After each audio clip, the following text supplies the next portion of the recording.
Round 2. Ang tindi ng head movement at footwork ni Manny mga kaibigan. Parang may spring ang pae, oh. Pagmasdan yung maigi. Mahiya mo si Bugs Bunny, oh.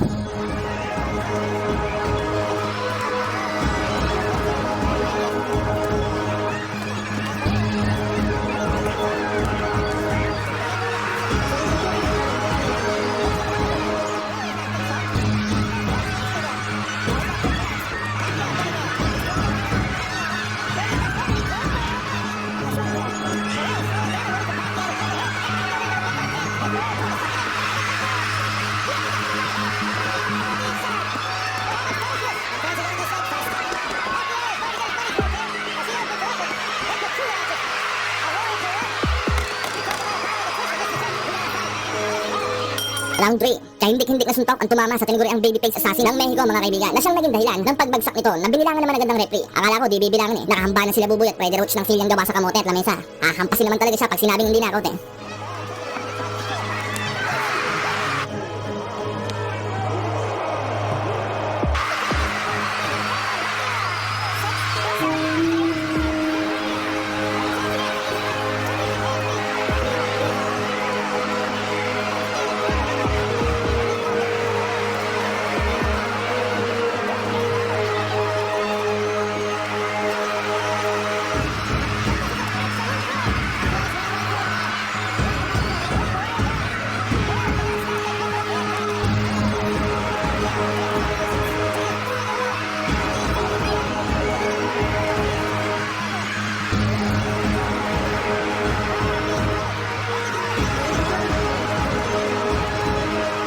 Round 4. Tila nabahag na ang edits ng Noy champion na si Barrera mga kaibigan. At tila binago ang kanyang style. Gumagamit na ito ng footwork at jab para hindi makapasok ang ating pambansang kamao sa kanyang depensa. Ngunit sadyang malako na yung ganador ang galawan ng ating pambansang kamao. Mahiya mo kalabo na kompleto sa vitamin sa tulog eh, oh.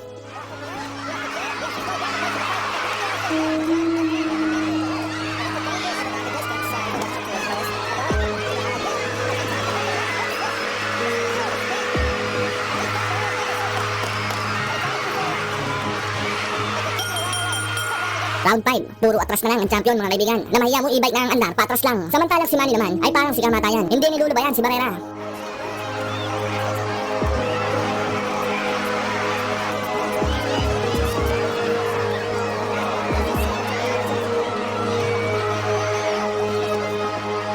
Round 6. Kontrolado na ni Manny ang pace ng laban. Samantalang si Barrera naman ay puro counter at abang na lang ang ginagawa dahil sa takot. Puro kombinasyon naman ang ihinaganti ni Manny na nanggagaling sa kung saan-saang kalawakan at anggulo. Samantala, bago matapos ang round, ay muli na namang bumagsak si Barrera. Ngunit katakatakang hindi ito binilangan ng animal na referee na talaga namang nakakahinala. Dahil kung ating titignan maigi, ay malinaw na malinaw pa sa jimbulat na suntok talaga ni Manny ang nakapagpataob dito.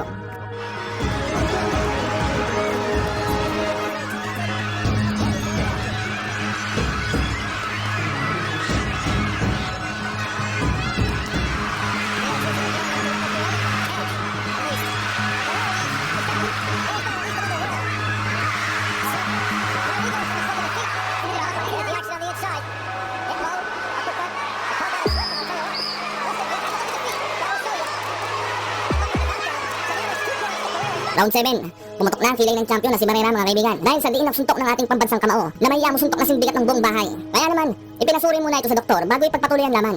Makikita rin kung gaano katatag itong si Barrera mga kaibigan. Talagang di mapagkakaya ng champion talaga ang dating nito. Malamarmol.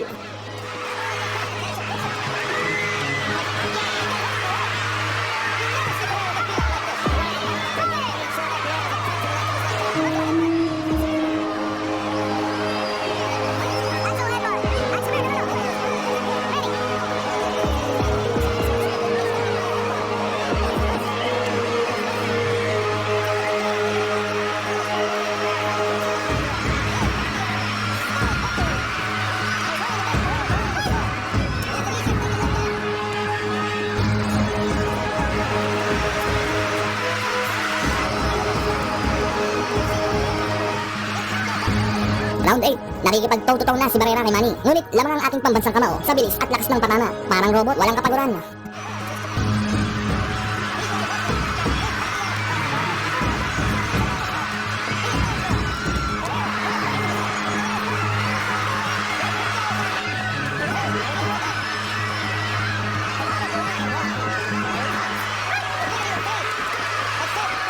Round 9, basag na ang kanang kilay ng champion at naliligo na rin sa dugo ang short nito. Kailangan makaisip ng kampo nila upang makasurvive sa malabagyong mga atake ni Manny. Samantala, umatake naman si Barrera kahit na hindi pa handa si Manny at pinaghihiwalay sila ng referee na talaga namang napakadaya.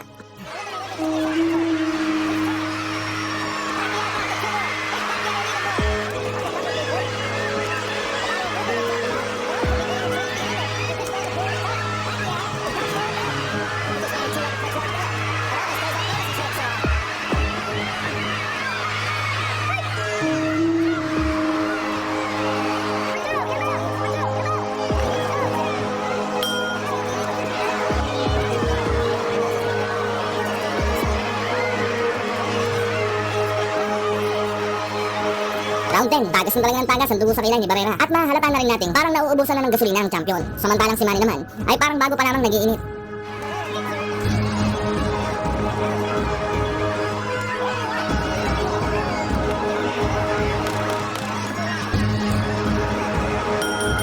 Round 11, dito natutuldukan at ipapahiya ni Manny ang lahat ng taong nang maliit sa kanya at papatunayang walang maliit na nakakapuwing.